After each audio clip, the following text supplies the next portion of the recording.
রোজাদারকে ইফতার করানোর অফুরন্ত সাওয়াব পাঠে আমি জারিয়াত। রমজান মানেই সংযম, সহমর্মিতা এবং আত্মশুদ্ধির এক মহিমান্বিত মাস। রহমত, মাগফিরাত ও নাজাতের এই মাসে প্রতিটি পুণ্যকর্মের সাওয়াব বহু গুণ বৃদ্ধি করে দেওয়া হয়।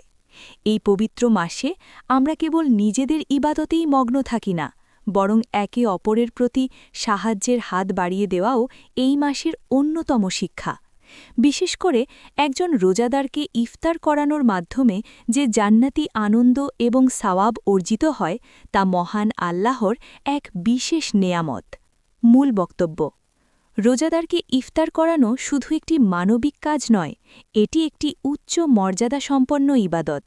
পবিত্র কুরআনে আল্লাহ তাআলা সৎকর্ম ও তাকওয়ার কাজে একে অপরকে সাহায্য করতে নির্দেশ দিয়েছেন।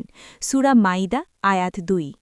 একজন রোজাদার সারাদিন ক্ষুধার্ত ও তৃষ্ণার্ত থেকে আল্লাহর সন্তুষ্টির জন্য যে কষ্ট সহ্য করেন, তার সেই ইবাদত পূর্ণ করতে সামান্য খাবার বা পানীয় দিয়ে সহায়তা করা তার ইবাদতের অংশীদার হওয়ার সমতুল্য।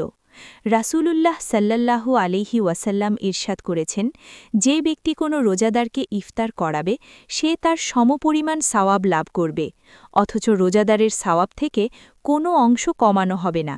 তিরমিজি ও ইবনে মাজা।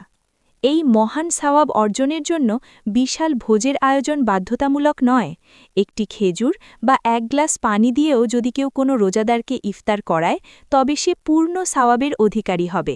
এটি ইসলামের উদারতা ও সাম্যেরই বহিঃপ্রকাশ। এই আমল মানুষের মাঝে ভ্রাতৃত্ববোধ বৃদ্ধি করে, ধনী দরিদ্রের বৈষম্য কমায় এবং হৃদয়ে তাকওয়ার জন্ম দেয়।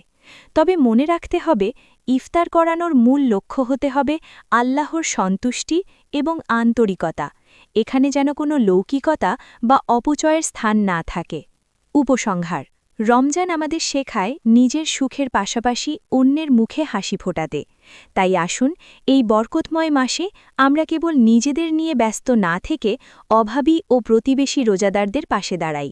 আমাদের সামান্য ত্যাগের বিনিময়ে যদি একজন রোজাদারের ইফতার তৃপ্তিদায়ক হয়, তবে সেটাই হবে আমাদের জন্য পরকালীন মুক্তির পাথেয়।